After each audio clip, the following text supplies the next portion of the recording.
Please please. আসসালামু আলাইকুম।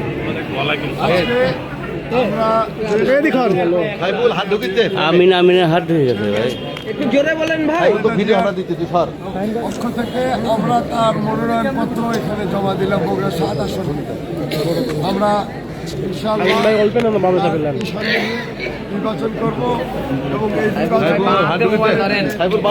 আমরা জয়ী করবো। আল্লাহর রহমত কামনা করি।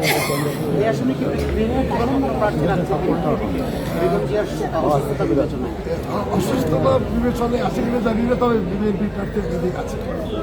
এই আসনে 3টি আসনেই বিকল্প একজন করে প্রার্থী আছে।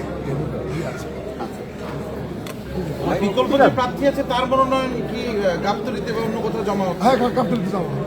আচ্ছা, আপনি তো সর্বশেষ ম্যাডামের শারীরিক খোঁজ খবর নেওয়ার জন্য এবার কি গিয়েছিলেন, কেমন আছেন উনি একটু জানাবেন আমাদেরকে শারীরিক। উনি মন্দের ভালো আর কি, উনি অসুস্থ বাট মানে আছেন, ভালো আছেন ইনশাল্লাহ।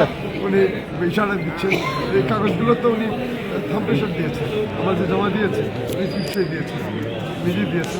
তো আমরা এইভাবে নিয়ে আসলাম। কাজে উনি অসুস্থ, তার বিভিন্ন রকম ইনফেকশন আছে শরীরে, বাট উনি আছেন, একটু কিছু নেই ইনশাল্লাহ।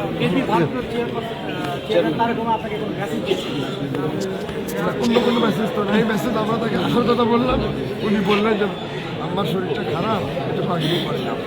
বগুড়া 7 আসনে নির্বাচনের প্রস্তুতির জন্য আপনারা কি কি পদক্ষেপ নিয়েছেন, কি কি কাজ করছেন? আমরা এর আগে থেকে আমরা মানুষের কাছে বিভিন্ন গণসংযোগ করে দোয়া করেছি তার জন্য, এবং আমরা নির্বাচন কমিটি করার প্রস্তুতি একদম সেন্ট্রাল লেভেলে, সেটা আপনার অর্ধেক হয়ে গেছে।